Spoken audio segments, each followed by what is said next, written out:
বারাকাতু। আজকে আমরা জাফলনে আছি এবং আমার সাথে আছে জাফলন টুরিস্ট পুলিশের ওসি।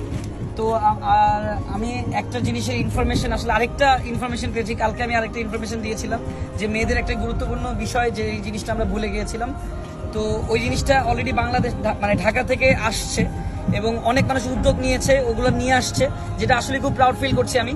অ্যান্ড আরেকটা বিষয় যেটা মাত্র জানতে পারলাম ওসি টুরিস্ট পুলিশ ওসি স্যারের কাছ থেকে, সেটা হচ্ছে স্যার আপনি যদি একবার বলেন যে এখন কি এই আপনার এখানে প্রয়োজন। আচ্ছা, ধন্যবাদ আপনাকে। আসলে এই জায়গাটা এখন প্রতিটা ঘরে ঘরে পানি যাওয়ার পর তাদের সর্বোচ্চ চলে গেছে, অর্থাৎ যার যা পরনে ছিল শুধু তাই নিয়েই তারা বেঁচে আছে। এই মুহূর্তে বস্ত্রটা খুবই প্রয়োজন, বিশেষ মানে করে খাবার শাড়ি, লুঙ্গি। আপনি বলতে চাচ্ছেন খাবারের পাশাপাশি আমরা যদি বস্ত্র, লুঙ্গি বা কোনো ড্রেস বা কিছু গামছা নিয়ে আসতে পারি হয়।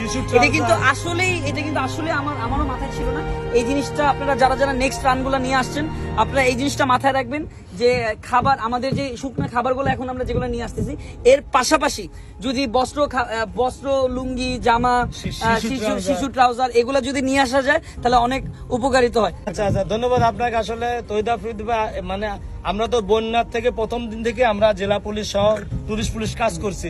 আমাদের দেখা মতে আজকেই দেখছে যে সবচেয়ে বড় চালান, এবং যে গাড়ি নিয়ে আসছে, যে ত্রাণের যে বহর নিয়ে আসছে, এই বহরটা ইতিমধ্যে আমরা দুটো নৌকা ভরে গেছে, আরো কয়েকটা নৌকা রেডি রাখছি। এই নৌকাগুলো সব নিয়ে আমরা নিজেরাই যাচ্ছি, এবং যাদের দরকার, যেহেতু ভাই আমাদের সাথে সময় দেবে, প্রতিটি ডোরে ডোরে যে আমরা কার কি দরকার এগুলো আমরা দিয়ে দেবো। বিভিন্ন হরেক রকমের